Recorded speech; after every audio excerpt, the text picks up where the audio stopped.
असलकुम, this is Moid Pirzada in Washington. 29 जून 2024 का जो दिन पाकिस्तान में इख्तिताम पजीर हुआ कई घंटे पहले, इस दिन की गालिबन सबसे इम्पोर्टेंट डेवलपमेंट वो है जिसे देख के हम ये अंदाज़ा लगा सकते हैं कि पाकिस्तान की सुपीरियर जुडिशरी के मुअज़्ज़ज़ जज साहिबान, हाई कोर्ट्स के जज साहिबान, पाकिस्तान की ताकतवर इंटेलिजेंस एजेंसी आईएसआई को बहुत ही इंटेलिजेंट तरीके से, आईएसआई से ज़्यादा इंटेलिजेंट तरीके से, एहतियात से और इंटेलिजेंट तरीके से आईएसआई के जिन को एक बोतल में बंद करने की कोशिश कर रहे हैं। अगर आईएसआई वाले और चौधरी निज़ामुद्दीन वाले उतने ही अक्लमंद हों जितना वो अपने आप को समझते हैं और मुस्तकबिल के ऊपर उनकी नज़र हो, तो वो इस प्रोसेस को चलने दें। इसकी तफसीलात क्या हैं, इससे न थी बहुत सी और हकीकतें क्या हैं, वो उसकी मैं डिटेल्स आपके साथ अभी शेयर करता हूँ। लेकिन सबसे पहले मैं थोड़ा-सा एक ऐसी डायरेक्शन में जाना चाहता हूँ जिसमें बहुत कम पाकिस्तानी लोग इंटरेस्टेड हैं। लेकिन मेरे जो कम से कम 10% 10% मेरी जो व्यूअरशिप है, वो बरतानिया में भी है, जहाँ 4 जुलाई 2024 को इंतखाबात हो रहे हैं। ऐसे इंतखाबात जिसमें जो हुक्मरान जमात कंज़र्वेटिव है, वो तमाम तर यानी पोल्स ये शो करते हैं कि वो इलेक्शन हार जाएगी।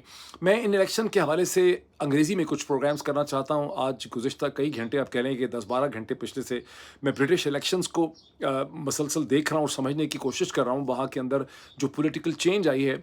अब अलमिया ये है कि कहने में मेरे पास ब्रिटिश पासपोर्ट है, मैं एक ब्रिटिश सिटीज़न हूँ, लेकिन मैं बिल्कुल लाताल्लुक़ हूँ। और जब मैंने उसको समझने की कोशिश की तो मुझे एहसास हुआ कि बरतानवी पॉलिटिक्स कितनी मुख्तलिफ़ डायरेक्शंस में जा चुकी है। ब्रेक्सिट की वजह से भी जा चुकी है, यूक्रेन की जंग की वजह से जा रही है, गाज़ा की जंग का वहाँ पे कितना एक इम्पैक्ट है। और मैं सिर्फ बताना आपको ये चाहता हूँ कि इंग्लिश के अंदर मैं ऐसे इंटरव्यूज़ करूँगा और ब्रिटिश पॉलिटिक्स को, जो सेकंड जनरेशन पाकिस्तानी नजात ब्रिटिशर्स हैं, जो बरतानिया में पैदा हुए हैं, जिनकी तमाम तरबियत वहाँ की है, वो अब ब्रिटिश पॉलिटिक्स को और अपनी आइडेंटिटी और तशख़्ख़ुस को बरतानिया में और यूरोप के अंदर कैसे देखते हैं, उस पे मैं डिस्कशंस करना चाहूँगा। बस इसका मैं ज़िक्र करना चाह रहा था यहाँ पे, उस पे मैंने बहुत मेहनत की है, कर भी रहा हूँ उसके ऊपर मेहनत। अब वापस आते हैं पाकिस्तान की पॉलिटिक्स में, जहाँ मैंने जैसा आपको कहा कि पाकिस्तान के जो मुअज़्ज़ज़ जज साहिबान हैं, वो आईएसआई के जिन को प्यार से, मोहब्बत से, इंटेलिजेंटली एक बोतल में बंद करना चाहते हैं। और अगर आईएसआई के बड़े जो हैं, उनमें खुद अक्ल व दानिश हो, इतनी उनमें समझ हो और वो आने वाले हालात पे उनकी नज़र हो, तो वो इस प्रोसेस को चलने दें। वो चलने देंगे या नहीं चलने देंगे मुझे नहीं पता। लेकिन जो डेवलपमेंट बहुत इंटरेस्टिंग है, जिसमें लाहौर हाई कोर्ट के जस्टिस शाहिद करीम साहब जो केस सुन रहे हैं सरगोदा के एटीसी जज मोहम्मद अब्बास साहब का, जिनकी कंप्लेंट 7 जून को और उसके बाद 9 और 10 जून को लाहौर हाई कोर्ट के चीफ जस्टिस और उनके रजिस्ट्रार के पास पहुंची थी, जनाब मलिक शहजाद खान साहब के पास, जिन्हें आपको पता है कि उसके बाद सुप्रीम कोर्ट में एलिवेट कर दिया गया। उन्होंने इसका सुओ मोटो नोटिस लिया था उस कंप्लेंट का, और उनके चले जाने के बाद उस सुओ मोटो नोटिस को जस्टिस शाहिद करीम ने एक रिट पिटिशन में बदल दिया था। अब 27 जून का जो रिटन ऑर्डर पाकिस्तान के अखबारात के सामने आया है, जिसकी तमाम तफसीलात जो हैं वो छपी हैं, उसमें जस्टिस शाहिद करीम ने प्राइम मिनिस्टर ऑफिस को एक तरफ तो हुक्म दिया और दूसरी तरफ आईजीपी पंजाब को उन्होंने हुक्म दिया। प्राइम मिनिस्टर के ऑफिस को इस रिटन ऑर्डर में कहा गया है कि प्राइम मिनिस्टर शहबाज शरीफ या प्राइम मिनिस्टर जो है पाकिस्तान का, वो एग्जेक्टिव रिस्पॉन्सिबिलिटी रखता है पाकिस्तान की इंटेलिजेंस एजेंसीज़ की और उनके तमाम इकदामात और उनके एक्शंस की। उसमें आईएसआई भी है, उसमें आईबी भी है। और प्राइम मिनिस्टर को ये कहा गया है कि प्राइम मिनिस्टर ये इंश्योर करे कि अब के बाद इंटेलिजेंस ऑफिसर्स जो हैं, वो आईएसआई के हों या आईएसआई के हों या आईबी के हों, वो किसी भी लेवल पे जुडिशियल ऑफिसर्स के साथ और जुडिशरी के साथ, यानी सुपीरियर जुडिशरी, हाई कोर्ट के जज साहिबान हों, सुप्रीम कोर्ट के जज साहिबान हों, या सेशन कोर्ट्स के हों, या एटीसी के हों, उनके साथ आईएसआई के अफसरान आके जो मुख्तलिफ केसेस उनके सामने समात हो रहे होते हैं, सुने जा रहे होते हैं, उसके हवाले से उनसे कोई भी मुलाकात नहीं कर सकेंगे। ये पहली दफ़ा इसको, ये बहुत बड़ा एक स्टेप है। देखने में बहुत छोटी सी बात लगती है, आपके ज़हन में सवाल आएगा कि ये पहले मिलते ही कैसे हैं आईएसआई वाले। चूँकि वैसे तो आर्मी एक्ट के अंदर या पाकिस्तान के किसी कानून में या कॉन्स्टिट्यूशन में कहीं पर भी ये नहीं लिखा हुआ कि कोई ऐसी रिटन चीज़ नहीं है जिसके तहत ये इंटेलिजेंस अफसरान आके एटीसी के जज साहिबान को, हाई कोर्ट के जज साहिबान को, मैजिस्ट्रेट्स को मिलते हैं। लेकिन अब इसको इन राइटिंग बाउंड कर दिया गया है कि इनका मिलना जो है वो उसकी इजाज़त नहीं है। और जस्टिस शाहिद करीम ने अपने ऑर्डर में ये भी लिखा है कि तमाम एटीसी के जज साहिबान को اپنے موبائل فونز کے اندر ایسی ایپس لگا لینی چاہیے جب ان کو کوئی سسپیشس کال ملے، انہیں لگے کہ ان کے پاس کسی کیس کو اثر انداز ہونے کے لیے ان کو یہ کال آ رہی ہے، تو وہ اپنی ریکارڈنگ کا بٹن دبائیں اور اس کانورزیشن کو اور اس کال کو وہ ریکارڈ کر لیں. یہ ان کو ان رائٹنگ حکم دے دیا گیا ہے. اور اسی قسم کے جو حکم ہیں اور انسٹرکشنز ہیں وہ انسپیکٹر جنرل پولیس لاہور کو بھی، انسپیکٹر جنرل پولیس پنجاب کو بھی دیے گئے ہیں کہ آپ کے بھی کوئی پولیس آفیسرز کسی بھی انڈر کنسیڈریشن کیس کے حوالے سے جج صاحبان سے ملاقات نہیں کر سکیں گے. یہ بہت ہی ایک انٹرسٹنگ، بہت ہی ایک انٹیلیجنٹ، بہت ہی ایک بڑی اور پازیٹیو ڈیولپمنٹ ہے جو جسٹس شاہد کریم نے کی ہے. اس کی جتنی بھی تعریف کی جائے وہ کم ہے. اور جیسے کہ میں نے آپ کو کہا کہ سرگودا کے جو اے ٹی سی کے جج جو سیشن اور ڈسٹرکٹ جج بھی ہیں محمد عباس، یہ انہوں نے جو رپورٹ بھیجی تھی اس رپورٹ کے نتیجے میں یہ ساری ڈیولپمنٹس آپ کے سامنے اس وقت جو ہیں وہ آ رہی ہیں. اب اگر چودھری نظام الدین میں اتنی عقل و دانش ہو اور ان کے اندر اتنا فیوچر کا ایک ویژن ہو تو وہ اس سلو اینڈ گریجول پروسیس کو چلنے دیں، بیکاز یہ ایک بہتری کی طرف لے کے جاتا ہے. آئی ایس آئی کو، پاکستان کو، پورے نظام کو یہ ایک سافٹ لینڈنگ دے رہے ہیں کہ جس راستے پہ آپ چلے گئے ہیں اس سے آپ کو واپس لانے کی کوشش جو ہے یہاں پہ کی جا رہی ہے. آپ یہ دیکھیں ہوتا کیا ہے. اچھا، اب اطہر منلہ، جسٹس اطہر منلہ نے ایک اضافی نوٹ لکھا 4 پیج کا. آپ کے نالج میں ہے کہ ریزرو سیٹس کے حوالے سے جو بحث چل رہی ہے سپریم کورٹ میں، جس کی اگلی سماعت اب منڈے کے دن بڑی ڈیسائزو وہاں پہ اس کی فائنل ہیئرنگ ہوگی. اور قاضی فائز عیسیٰ صاحب، آپ کو یاد ہوگا کہ انہوں نے کوشش یہ کی تھی کہ جو پچھلا منڈے ٹیوزڈے گزر گیا، انہوں نے یہ کہا تھا برملا کورٹ میں، کہا تھا کہ میں چاہتا ہوں کہ اس کو ٹیوزڈے کے دن تک ہم وائنڈ اپ کر دیں، ہم ٹیوزڈے سے آگے اس کی کوئی سماعت نہیں کریں گے، کوئی ہیئرنگ نہیں کریں گے. لیکن آپ نے دیکھا کہ معاملات ایسے طول پا گئے، اتنے لٹک گئے کہ ٹیوزڈے کے بعد ویڈنسڈے، تھرسڈے، فرائیڈے سبھی اس میں چلے گئے اور اب منڈے کو اس کی فائنل ہیئرنگ ہونی ہے. اور یہ جو اب تک ہیئرنگز ہوئی ہیں اس میں قاضی فائز عیسیٰ صاحب بڑے ریئیکٹیو نظر آئے، ڈیفینسو نظر آئے، مسلسل بیٹ کے حوالے سے اپنے 13 جنوری کے فیصلے کو وہ ڈیفینڈ کرتے رہے، مسلسل کرتے رہے. یہ ان کی زندگی کا اس وقت ایک سب سے بڑی obsession اور پرابلم بن چکا ہے. اسی سلسلے میں انہوں نے برطانوی ہائی کمشنر کو، جین میریٹ کو بھی خط لکھ دیا. اسی سلسلے اسی خط کو انہوں نے برطانیہ کی جو ہائی کورٹس ہیں، وہاں کی جو انگلینڈ اینڈ ویلز کی میرا خیال سپریم کورٹ ہے، اس کو بھی انہوں نے اس میں انڈورس کر دیا. اور آپ کو پتہ ہے کہ اسی حوالے سے میں نے ایک پچھلی ڈسکشن بھی کی کہ اور مقبول جان صاحب نے ان کے خلاف ایک سپریم جوڈیشل کونسل میں ایک ریفرنس دائر کیا ہے کہ جو کچھ بھی قاضی فائز عیسیٰ صاحب نے کیا by writing the letter to Jane Marriott the British high commissioner, یہ انہوں نے مس کنڈکٹ کیا ہے. اس کا میں بھی چند الفاظ میں مزید ذکر کرتا ہوں کہ اس مس کنڈکٹ کے اندر ایک اور پولیٹیکل امپورٹنس اس کی کیا بنتی ہے. لیکن اطہر منلہ صاحب نے ایک 4 پیج کا جو اضافی نوٹ لکھا جو سپریم کورٹ پاکستان کی ویب سائٹ پہ جسے پلیس کیا گیا ہے. یہ نوٹ یہ کہتا ہے، اور یہ نوٹ ایک بڑا انٹرسٹ، اس لحاظ سے یہ نوٹ بہت امپورٹنٹ ہے کہ یہ نوٹ بائی اینڈ لارج اس ڈسکشن کو، آرگومنٹ کو جو اب تک سپریم کورٹ کے سامنے پورے ہفتہ میں ہوئی ہے اسے یہ سم اپ کر دیتا ہے، یہ اسے کنکلوڈ کرتا ہے. بیکاز جو ڈسکشن اور ڈیبیٹ ہوئی ہے اس میں قاضی فائز عیسیٰ صاحب یہ ماننے پہ مجبور ہو گئے کہ ان کا جو 13 جنوری 2024 کا آرڈر تھا وہ محض بلہ یا بیٹ کا نشان لینے کی حد تک تھا. وہ تحریک انصاف کی ایک الیکٹورل جماعت، ایک سیاسی جماعت جس نے الیکشن میں تحریک انصاف کی حیثیت سے، ایک سیاسی جماعت کی حیثیت سے پارٹیسپیٹ کرنا تھا. ان کا یہ کہنا ہے کہ میرا فیصلہ جو ہے وہ تحریک انصاف کو الیکشن میں جانے سے ایز اے پولیٹیکل پارٹی نہیں روکتا تھا. اور دوسری طرف سے یہ ہے کہ الیکشن کمیشن نے 13 جنوری کے فیصلے کا فائدہ یہ انٹرپریٹیشن یہ کی کہ انہوں نے تحریک انصاف کو ایک سیاسی جماعت کی حیثیت سے الیکشن میں جانے سے روک دیا، بلہ بھی لے لیا. اور تمام آپ کو پتہ ہے کہ ہر کانسٹیٹوئنسی کے اندر تحریک انصاف کے 3 قسم کے وہاں پہ نشان تھے. ایک ان کے پروونشل اسمبلی کے 2 ان کے نشان تھے اور ایک ان کا نیشنل اسمبلی کا الگ نشان تھا. تو یہ کتنا بڑا کرائسس تھا جس کے باوجود لوگوں نے ووٹ ڈالا. میں تو اس کو فرینچ ریولوشن سے کم انٹلیکچولی نہیں سمجھتا. لیکن اب یہ جب ڈبیٹ ہوئی اس پورے ہفتے میں، قاضی فائز عیسیٰ صاحب یہ ماننے پہ مجبور ہو گئے کہ الیکشن کمیشن آف پاکستان نے انہیں مس انٹرپریٹ کیا. اطہر منلہ نے اس چیز کو ان رائٹنگ اپنے نوٹ میں سپریم کورٹ کی ویب سائٹ کے اوپر لکھوا دیا ہے، which creates a huge challenge for both قاضی فائز عیسیٰ صاحب and for the election commission of Pakistan. اب دیکھنا یہ ہے کہ الیکشن کمیشن آف پاکستان اس کنکلوژن سے جو کہ سپریم کورٹ کے فلور پہ ہو چکا ہے اس کی پروسیڈنگز میں، اور قاضی فائز عیسیٰ صاحب اس سے منڈے کو کیسے جان چھڑاتے ہیں. ذہن میں رکھیے کہ اس وقت یہ جو ساری ریزرو سیٹس کا اس وقت کیس آپ کے سامنے چل رہا ہے، اس کے اندر قاضی فائز عیسیٰ صاحب کا اپنا جو سروائیول ہے اور ان کی جو کنٹینیوشن ہے ایز چیف جسٹس، بیکاز جیسا کہ پی ڈی ایم کی حکومت ہم سمجھتے ہیں اور ہمارے پاس بہت سی ایسی اطلاعات ہیں کہ وہ کوشش کر رہے ہیں کہ پورا نظام چاہ رہا ہے کہ قاضی فائز عیسیٰ صاحب کو एक्सटेंशन दिलाई जाए, ये क्या है कि जजेस का एक फ़िक्स टेन्योर होना चाहिए 3 साल का, और चूँकि वो सितंबर 2023 में यहाँ पर चीफ जस्टिस बने और 1 साल के लिए तकरीबन उनका मुद्दत थी 11-12 महीने की, तो वो ख़त्म हो जाती है सितंबर 2024 में। अब अगर आप टेन्योर ही फ़िक्स कर दें 3 साल का, तो उन्हें ज़ाहिर है कि 2 साल मज़ीद मिल जाते हैं। पूरा निज़ाम इस चीज़ के ऊपर ग्रेविटेट करता है, उसकी फ़ोकस इस पे है कि अगर चीफ जस्टिस हमारे रहेंगे, जिनकी एक तरफ तो बहुत अच्छी अंडरस्टैंडिंग नवाज़ शरीफ साहब के और शरीफ ख़ानदान के साथ है, दूसरी तरफ उनकी एक डील जो है वो पाकिस्तान की इस्टेब्लिशमेंट के साथ लगती, और ज़ाहिर है कि वो चीफ जस्टिस हैं सुप्रीम कोर्ट ऑफ पाकिस्तान के, उनकी प्रेजेंस एक प्रेशर और एक मॉनिटरिंग, सुपरवाइजरी, एक फाइनल कंट्रोल रखती है तमाम हाई कोर्ट्स के ऊपर, ख़ास वो लाहौर हाई कोर्ट हो, सिंध हाई कोर्ट हो, इस्लामाबाद हाई कोर्ट हो। अब यहाँ पे देखें जो मैकेनिज्म ऑफ कंट्रोल है, उसमें इस्लामाबाद हाई कोर्ट के अंदर मोअज़्ज़ज़ जनाब आमिर फ़ारूक साहब जो हैं वो इस्टेब्लिशमेंट के साथ खड़े होते हैं। बाकी 7 जजेस जो हैं, 8 जजेस हैं टोटल, वो 7 जजेस जो हैं वो कॉपरेट नहीं करते, और वहाँ पे एक आप डिफाइंस आपको नज़र आ रही है against the establishment. Supreme court के लेवल में भी कम से कम 5 जज साहिबान ऐसे हैं जो चीफ जस्टिस काजी फ़ाइज़ ईसा साहब को रेजिस्ट करते आपको नज़र आते हैं मंडे के दिन, और काजी फ़ाइज़ ईसा साहब जो हैं वो इस्टेब्लिशमेंट की हिकमत अमली को लेकर वहाँ पे चल रहे हैं, और साथ साथ वो पीडीएम की हुकूमत को लेकर चल रहे हैं। डील ये है कि अगर काजी फ़ाइज़ ईसा साहब पीडीएम को उनकी सीटें दिला सकेंगे, उनके पास 2/3 मेजॉरिटी होगी पार्लियामेंट के अंदर, तो काजी फ़ाइज़ ईसा साहब को फिर टेन्योर की एक्सटेंशन मिल सकती है, उनका एक टेन्योर फिक्स हो सकता है। अगर वो उनको सीटें दिला ही नहीं सकेंगे, तो पार्लियामेंट में वो 2/3 मेजॉरिटी पीडीएम 2 के पास होगी नहीं, तो शहबाज शरीफ की हुकूमत उनको आगे एक्सटेंशन नहीं दिला सकेगी। ये एक्चुअल बैटल है जिसका फैसला मंडे को होना है, और ये बहुत ही इंपॉर्टेंट बैटल है, और ऑफ कोर्स आप अंडरस्टैंड कर सकते हैं कि इसकी कितनी इंपॉर्टेंट पॉलिटिकल इम्प्लीकेशंस जो हैं वो होंगी। अब मैं क्विकली आ जाऊं कि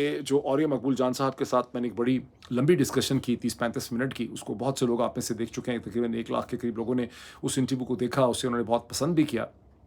और ये मकबूल जान साहब ने जहाँ ये कहा कि काजी फ़ायज़ ईसा साहब जो हैं वो एक मिसकंडक्ट के मुर्तकब हुए हैं एज़ पर the article 209 of the constitution, और वो उन्होंने उनके खिलाफ एक रेफरेंस भेजा है to the judicial supreme judicial council of Pakistan, जो रिसीव भी हो गया, और वो एक्सपेक्ट करते हैं कि अगले 15 दिन के अंदर अंदर जब उसकी मीटिंग होगी तो इसे टेकअप किया जाएगा। हमें बहुत शक है कि इसको टेकअप किया भी जाएगा कि नहीं किया जाएगा, लेकिन उसमें जहाँ ये चीज़ है कि पाकिस्तान के चीफ जस्टिस जनाब वो इतने रिएक्टिव हो गए कि ब्रिटिश हाई कमीशन के ऊपर उन्होंने ब्रिटिश हाई कमिश्नर को भी ख़त लिख दिया। बरतानिया की सारी पिछले 70 साल की जो फ़ॉरेन पॉलिसी थी मशरिक़ वस्ता के हवाले से, ईरान के हवाले से, उस पर भी उन्होंने अपने कमेंट्स दे दिए। लेकिन वहाँ पर एक और भी मसला है, वो अपने बैट के 13 जनवरी के फैसले को भी इन राइटिंग डिफेंड करते हैं। ये वो फैसला है जिसका रिव्यू उनके पास लगना है, उन्होंने अपना माइंड पहले शो कर दिया है। अगर एक जज साहब उस रिव्यू से पहले ही अपना माइंड शो कर चुके हैं, तो क्या उन्हें उस बेंच में बैठना चाहिए? चूँकि अच्छा, अब कन्वेंशन यही है, ये कानून यही है कि जिस बेंच ने किसी भी कोर्ट के एक फ़ैसला सुना होता है, सुप्रीम कोर्ट की बात हो रही है, तो वो सुप्रीम कोर्ट में अपील नहीं होती फैसलों के ख़िलाफ़। सुप्रीम कोर्ट में आप उसके सामने एक रिव्यू जो है वो डालते हैं। अपील का जो राइट दिया गया है वो सिर्फ सुओ मोटो के केसेस में दिया गया है, काजी फ़ायज़ ईसा साहब के और पीडीएम 2 गवर्नमेंट के आने के बाद। अब ये रिव्यू उसी बेंच के सामने लगना है जिसमें एक काजी फ़ायज़ ईसा साहब भी हैं और मुसरत हिलाली साहिबा भी हैं। मुसरत हिलाली साहिबा बताया जाता है कि बीमार हैं, उनको कोई आर्ज़ा क़ल्ब है, उनकी सर्जरी होनी थी। वो एप्लीकेशन आई हुई है तहरीक इंसाफ की इस रिव्यू के लिए, लेकिन वो रिव्यू हो नहीं पा रहा। अब और ये मकबूल जान साहब ये कहते हैं कि तहरीक इंसाफ को in view of the letter जो कि ब्रिटिश हाई कमीशन को लिखा है, हाई कमिश्नर को लिखा है काजी फ़ायज़ ईसा साहब ने, उन्हें ये पोजीशन लेनी चाहिए। काजी फ़ायज़ ईसा साहब इस बेंच में नहीं बैठ सकते क्योंकि वो अपना माइंड इन राइटिंग एक्सप्रेस कर चुके हुए हैं। अब ज़हन में ये भी रखिए कि गुज़िश्ता 24 घंटे में जो दिन गुजरा उसमें तहरीक इंसाफ ने एक बार फिर अपनी एप्लीकेशन डाली है इस केस को एक्सपीडाइट करने के लिए कि जल्द से जल्द ये रिव्यू जो है लगाया जाए। अब काजी फ़ायज़ ईसा साहब इसमें बैठेंगे नहीं बैठेंगे, उधर से मुसरत हिलाली साहिबा जो हैं वो बीमार हैं। ये बड़ा इंटरेस्टिंग होगा कि ये बेंच क्या रिकॉन्स्टिट्यूट होता है, ये नहीं होता, ये एक इंटरेस्टिंग चीज़ होगी।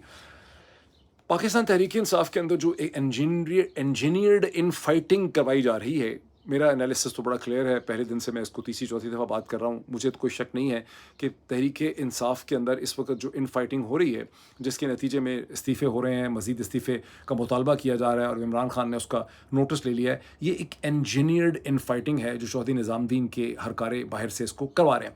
अगर आप इस इंजीनियर्ड इन फाइटिंग के मुख्तलिफ स्लोगन्स को समझना चाहते हैं तो जो डिस्कशन में भी करने लगा हूँ, इसके अलावा भी एक चीज़ देखें। जो फॉर्मर गवर्नर थे सिंध के जनाब इमरान इस्माइल साहब की जो ट्वीट्स हैं वो अगर आप देख लें और आप देखें कि उसमें किस किस्म का बयानिया जो है वो तहरीक इंसाफ के हवाले से और लोगों के हवाले से आ रहा है, वही बयानिया बाय एंड लार्ज आपको अदरवाइज़ भी फैलाया व कुछ एंकर्स की मदद से, कुछ मीडिया पर्सनस की मदद से आ रहा है। लेकिन अभी जो सूरत हाल है कि जो ये इंजीनियर्ड इन फाइटिंग है, जिसके नतीजे में एक फॉरवर्ड ब्लॉक की बात है, उसकी स्टोरी छपाई गई न्यूज़ इंटरनेशनल में। कहा जा रहा है कि 3 की फिगर्स हैं इस वक्त पाकिस्तान तहरीक इंसाफ के, तीनों बड़े हरदल अजीज़, तीनों बहुत इंपॉर्टेंट। उसमें शंदाना गुलजार साहिबा हैं, उसमें शहरियार आफरीदी हैं, उसके अंदर शेर अफसल मरवत हैं, और ये तीनों उस रेबल या उस फॉरवर्ड ब्लॉक के आइडिया को लेकर चल रहे हैं, क्योंकि फॉरवर्ड ब्लॉक अभी बना नहीं है। और तहरीक इंसाफ की जो पार्लिमानी पार्टी की मीटिंग हुई थी एक दिन पहले, जिस पार्लिमानी पार्टी की मीटिंग में उमर अयूब के रेजिग्नेशन को वापस करने की बात हुई, जिस पार्लिमानी पार्टी ने यह मुतालबा किया कि इमरान खान को चाहिए कि उमर अयूब के उस इस्तीफ़े को जो secretary general of the PTI की हैसियत से उन्होंने दिया था, उसे वो वापस ले लें। अब आपको याद है कि शिबली फराज साहब उनका ये इस्तीफ़ा लेके गए थे, and according to the news stories Imran Khan ने ये इस्तीफ़ा उनका एक्सेप्ट भी कर लिया था, और उसने कहा कि मैं 2 ऑफिसेस जो है साइमल्टेनियसली चला रहा हूँ, मैं लीडर ऑफ द अपोजिशन भी हूँ, मैं पार्लिमानी पार्टी का लीडर भी हूँ, तो मैं दोनों चीज़ों पे फोकस नहीं कर सकता, तो मैं वो करता हूँ। लेकिन ये किया उन्होंने इसलिए कि एक प्रेशर था और एक मुतालबा जो है इस सो कॉल्ड रेबल ग्रुप की तरफ से आ रहा है, जो ये कह रहा है कि पाकिस्तान तहरीक इंसाफ की जो ये लीडरशिप है, ये इमरान खान की रिहाई के लिए कोई काबिल ज़िक्र काम जो है वो नहीं कर रही। तो बहुत इमोशनल किस्म का स्लोगन जो है इन्होंने पकड़ा है, और इससे कौन जो है वो डिसएग्री करेगा। लेकिन ये एक इतनी क्लेवर मूव है, और ये इमरान खान के लिए इतना बड़ा चैलेंज चौधरी निज़ामुद्दीन ने खड़ा कर दिया है। बहुत से लोग गुस्से में मसलसल ये कहते हैं कि चौधरी निज़ामुद्दीन का पूरा सिस्टम डफर है, डफर है, डफर है। वो जो डफर डफर डफर वाली कहानी है, वो थोड़ी सी लार्जर विजन के हवाले से है कि सोसाइटी और पॉलिटिक्स में इनका कोई विजन नहीं है। ये इस किस्म की जो चालाकियाँ हैं, इसमें करने में ये डफर नहीं है, इस किस्म की चालाकियाँ ये करने में बड़े तेज़ हैं, और यहाँ इन्होंने इमरान खान और तहरीक इंसाफ के लिए एक बहुत बड़ा क्राइसिस जो है खड़ा कर दिया। अब ये वो क्राइसिस है जिसका फाइनल बाकायदा formal notice apparently Imran Khan ने अडयाला जेल के अंदर से लिया है, और उन्होंने कहा है कि जो रेबल ग्रुप है और ये जो फॉरवर्ड ब्लॉक बनाने की बात कर रहे हैं लोग सेनेट के अंदर, या नेशनल असेंबली में, इनके नाम इन राइटिंग्स मेरे साथ शेयर किए जाएं। मैं ये समझता हूँ कि जो चैलेंज खड़ा किया है यहाँ पे चौधरी निज़ामुद्दीन ने इमरान खान के लिए, ये खासा पेचीदा किस्म का चैलेंज है, ये सेंसिटिव चैलेंज है। अब देखना ये है कि इमरान खान को बड़े तरीके से और बड़े एहतियात से, मोहतात तरीके से, बड़े नाजुक अंदाज से इस सिचुएशन को डील करना होगा। उसकी वजह है कि गेम बड़ी उठा दी है, ये बड़ी क्लेवर गेम है, बिकॉज जिन लोगों को इस्तेमाल किया गया है, ये जिनको पुश किया गया है, उसमें 2-3 पॉइंट्स अगर आप देख लें तो बड़ा क्लियर हो जाएगा। देखिए, पहले तो शंदाना गुलजार साहिबा और शहरियार आफरीदी और बैरिस्टर शेर अफसल मरवत जो हैं, इनकी अपनी अपने हल्का असर और कॉन्स्टिट्यूंसीज़ पाकिस्तान तहरीक इंसाफ के अंदर पाए जाते हैं। इनकी अपनी कॉन्ट्रीब्यूशंस हैं, ये तहरीक इंसाफ के साथ खड़े रहे हैं। शेर अफसल मरवत बाद में नुमायाँ हुए, लेकिन उन्होंने बड़े जल्द से किए, तो इनका अपना एक इमोशनल कोकून एग्जिस्ट करता है, और तीनों का अपना एक अपनी लॉबीज़ भी जो है वो तहरीक इंसाफ के अंदर एग्जिस्ट करते हैं। और इस स्टेज के ऊपर तहरीक इंसाफ के लोग पाकिस्तान में हों, बरतानिया में हों, अमेरिका में हों, मैं देख रहा हूँ कि वो खासे कन्फ्यूज़्ड हैं, वो स्प्लिट हो चुके हैं। बिकॉज दूसरी तरफ लोग ये भी समझते हैं कि उमर अयूब, शिबली फराज और बहुत से लोग भी बड़े कॉम्पिटेंट नहीं हैं। बहुत से लोगों को रऊफ़ हसन के साथ शिकायत हैं, कुछ को लगता है कि उमर अयूब जो हैं उनको बहुत ज़्यादा पोजीशन दे दी गई है, उन्होंने कोई इतना काम नहीं किया। कोई कहते हैं कि शिबली फराज वगैरह थके हुए हैं। तो ये सब एक पूरे इल्ज़ामात हैं, और हर सियासी जमात के अंदर इस किस्म की फॉल्ट लाइन्स जो हैं होती हैं। तो ये चौधरी निज़ामुद्दीन ने जो बाहर से पत्ता फेंका है, ये जो उन्होंने गेम की है, ये बड़ी इंटेलिजेंट गेम है, और इमरान खान को इसको बहुत ही तरीके से डील करना पड़ेगा। अदरवाइज़ यहाँ पे पार्टी में ज़्यादा इंतशार मच सकता है, एक तरह की रिबेलियन जो है वो इमरान खान के खिलाफ यहाँ पे खड़ी की गई है। अच्छा, अब जहन में गया है क्यों ये बड़ा क्लियर है, मेरे पॉइंट ऑफ व्यू से क्यों बड़ा क्लियर है इमरान खान के रिस्पॉन्स से, और मेरे आर्गूमेंट को तक़वीत मिलती है। देखिए, इमरान खान ये सारा आर्गूमेंट स्लोगन जो बहुत दिलकश बनाया गया वो है क्या? वो स्लोगन ये बनाया गया है कि उमर अयूब और ये शिबली फराज वगैरह जो हैं, ये इमरान खान की रिहाई के लिए कोई काबिल ज़िक्र किस्म की सब्सटैंटिव काम नहीं कर रहे, और इस वजह से हमारी नाराज़गी। लेकिन इमरान खान के रिस्पॉन्स से आपको क्या पता चलता है? कि इमरान खान के रिस्पॉन्स से पता चलता है कि ये जो नारा, ये स्लोगन, ये मूव है, इसे इमरान खान की तायद हासिल नहीं है, ना ही ये चीज़ इमरान खान के साथ रेजोनेट कर रही है। इमरान खान की रिहाई होगी कैसे? इमरान खान की रिहाई किसी फिजिकल एक्शन के ज़रिए नहीं होगी। इमरान खान की रिहाई एक प्रोट्रैक्टेड सस्टेन्ड नेगोशिएशन के नतीजे में होगी, जिसमें इस्टेब्लिशमेंट और इमरान खान और अदालतों के दरमियान एक इनेबलिंग एटमॉस्फेयर पैदा होगी। जैसे अभी मैंने जस्टिस शाहिद करीम की एग्जांपल दी कि जस्टिस शाहिद करीम की जो इंस्ट्रक्शंस रिटन हैं, अगर ये सस्टेन कर जाती हैं और ISI कुछ स्टेप पीछे हट जाती है, तो आप सिस्टम को एक बेहतरी की तरफ जाते देखेंगे। इसी तरह जो सिस्टम है निज़ामुद्दीन का, उसने कुछ इंच स्टेप बाय स्टेप पीछे हटना है। इमरान खान को वो स्पेस मिलनी है। इमरान खान अपनी रेजिस्टेंस और डिफाइंस से वो स्पेस पैदा कर भी रहे हैं। लेकिन अगर ये पार्टी इस स्टेज के ऊपर मुत्तहद ही नहीं रहेगी, इसमें यूनिटी ही नहीं होगी, इसमें ये स्प्लिट्स हो जाएंगी, रेजिग्नेशंस होंगे, धड़े बन जाएंगे, फॉरवर्ड ब्लॉक होंगे, तो फिर एक यूनाइटेड पार्टी ऐसी होगी नहीं, एग्जिस्ट ही नहीं कर सकेगी अगले चंद हफ्तों में, जो कि इमरान खान के लिए कोई फाल काम कर सके। तो ये बहुत एक डेलिकेट चैलेंज चौधरी निज़ामुद्दीन और उनके लोगों ने इमरान खान के लिए खड़ा जो है यहाँ पे कर दिया है। अच्छा, अब एक थोड़ी-सी इंटरनेशनल के हवाले से देखें डेवलपमेंट। एक तो ईरान का भी देख लें कि ईरान के अंदर जो प्रेसिडेंशियल इलेक्शन फर्स्ट फेज़ का हुआ है, वो उसमें कोई भी कैंडिडेट जो है जिसमें एक तरफ वो दोनों कैंडिडेट जो हैं वो 50% या सिंपल मेजॉरिटी नहीं ले सके, और उसका अब 5 जुलाई को एक रन ऑफ इलेक्शन वहाँ पे होगा। एक पॉइंट बड़ा सिग्निफिकेंट है कि इस इलेक्शन के अंदर जो सुप्रीम लीडर हैं इमाम अली ख़ामेनेई, उनके साहिबज़ादे कहीं पर भी फ़िगर नहीं करते। और वो जो अमेरिकन ज़राए इब्लाग और थिंक टैंक्स, आपको पता है कि जब ईरान के प्रेसिडेंट की हादसे में डेथ हुई, और जिसका मेरा हमेशा शक इसराइल की इंटेलिजेंस एजेंसी की तरफ रहा, तो अमरीकी ज़राए इब्लाग ने ये भी आइडिया प्लांट किया कि इसमें शायद हाथ जो है वो supreme leader Ayatollah Ali Khamenei का हो सकता है, और अली ख़ामेनेई और वहाँ पर एक जानशीनी की और पावर स्ट्रगल है, और अली ख़ामेनेई के साहिबज़ादे जो हैं वो अल्टीमेटली प्रेसिडेंट बनेंगे और फिर वो सुप्रीम लीडर बनना चाहेंगे। ऐसी कोई चीज़ हो नहीं सकी, इसकी किसी भी किस्म के कोई असरात जो हैं हमारे सामने नहीं आए। बहरहाल हम ईरान की पॉलिटिक्स की बाद में बात करेंगे। अभी जो इंटरेस्टिंग चीज़ है कि अफ़गान डिफेंस मिनिस्टर जो हैं ख्वारज़मी साहब, उन्होंने एक बड़ा सख्त रिएक्शन शो किया है पाकिस्तान के डिफेंस मिनिस्टर ख्वाजा आसिफ साहब की स्टेटमेंट में, जिसमें ख्वाजा आसिफ साहब ने कहा था कि पाकिस्तान ऑपरेशन जो है अज़्म इस्तेहकाम में अफ़गानिस्तान के अंदर स्ट्राइक्स करना और हमले करने का राइट रखता है, बिकॉज वहाँ से हमले हो रहे हैं।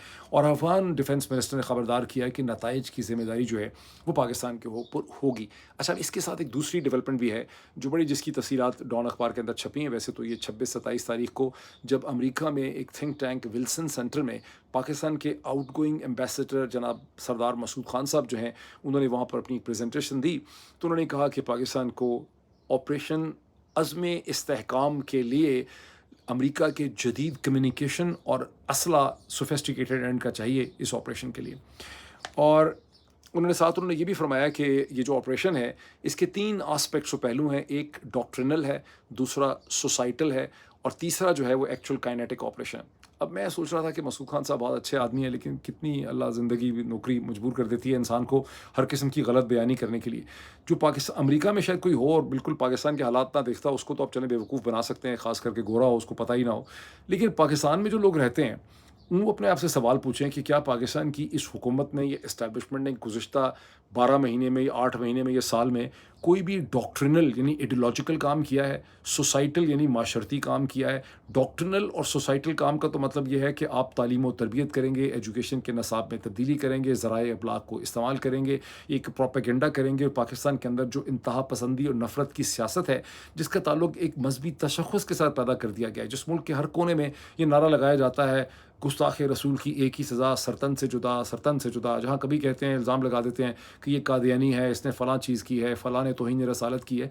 तो जब तक आप एक तालीम व तरबियत के ज़रिए ज़राए इब्लाग को इस्तेमाल करके ये जो टॉक्सिसिटी है जो मजहबी रहनुमाओं ने और उलमा ने फैलाई है, और उलमा को ऑन बोर्ड लेके उनको समझा के उनके साथ सेमिनार मीटिंग्स, उनके साथ मसलसल एक सस्टेन इंगेजमेंट करेंगे और इन चीज़ों को डिटॉक्सिफाई करेंगे जो नफ़रतें पाली हुई हैं, तो उतनी देर तक आप ये क्या कह रहे हैं। वो सरदार मसूद साहब ने वहाँ पे कहा है विल्सन सेंटर के अंदर कि डॉक्ट्रिनल और सोसाइटल काम बहुत हो गया है, अब हमने काइनेटिक ऑपरेशन करना है। मतलब कमाल नहीं कर दिया इन्वेस्टर साहब ने। बहरहाल चले, इन्वेस्टर साहब जा रहे हैं, लेकिन इससे आपको असल में क्या पता चलता है। जब आप अमेरिका से सोफिस्टिकेटेड असला मांग रहे हैं, तो बेसिकली तौर पे आप अपने एक एक्सक्यूज़ ढूंढ रहे हैं सेंटकॉम के साथ, पेंटागन के साथ अपनी रिलेशनशिप को कंटिन्यू करने के लिए। अपने आप से पूछें कि जिस किस्म की पाकिस्तान को यानी रेजिस्टेंस फेस है ये टीटीपी वगैरह से, ये जिससे भी, उसके लिए पाकिस्तान को मज़ीद सोफिस्टिकेटेड असले की ज़रूरत नहीं है। ये एक रिलेशनशिप को बढ़ाना देना और उसको सस्टेन करना और उसको एक नई डायरेक्शन में पुश करने की कोशिश है। दूसरी तरफ देखें कि नेट इफ़ेक्ट क्या है। नेट इफ़ेक्ट ये है कि जितना नैरेटिव शेप हो रहा है वो उस डायरेक्शन में जा रहा है जो हिंदुस्तान के थिंक टैंक्स के लोग और मुख्तलिफ उनके जो इंटेलेक्चुअल्स गुज़िश्ता कई सालों से कहते हैं कि जी पाकिस्तान को हमारी तरफ से कोई मसला नहीं है, पाकिस्तान को सारी की सारी थ्रेट जो है वो नॉर्थ की तरफ से है, नॉर्थ वेस्ट की तरफ से।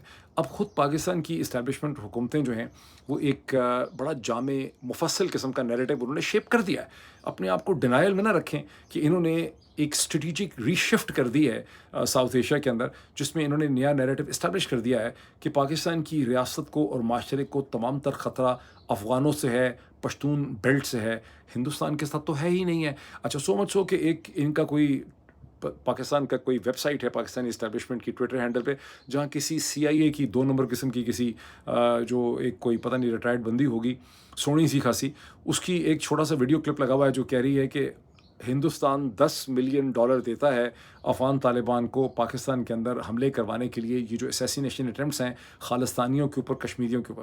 حالانکہ پاکستان کی جو اپنی پولیس کی رپورٹس آئی تھیں اس میں آپ کو پتہ ہے کوئی ذکر نہیں تھا، نہ ٹی ٹی پی کا تھا، نہ ذکر افغان طالبان کا تھا. وہاں سیدھا سیدھا یہ پنجابی اسیسنز ہیں جو کہ بیسکلی انڈین ایجنسی کے اس کے ایسٹس ہیں.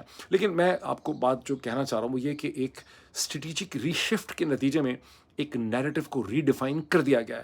یہ نیریٹو کو انہوں نے اتنا ایک ری ڈیفائن کر دیا ہے کہ اگر کل کو یہاں پر عمران خان کی بھی حکومت ہوگی تو اس نیریٹو سے جان چھڑانی کوئی آسان نہیں ہوگی. اسی کو اسٹریٹجک شفٹ کہتے ہیں. تو ویسے جو آپ لوگ ان کو ڈفر کہتے رہتے ہیں، وہ لارجر انٹرسٹ میں یہ ضرور ڈفر ہوں گے، اس قسم کی چیزیں کرنے میں یہ بالکل بھی ڈفر نہیں ہے.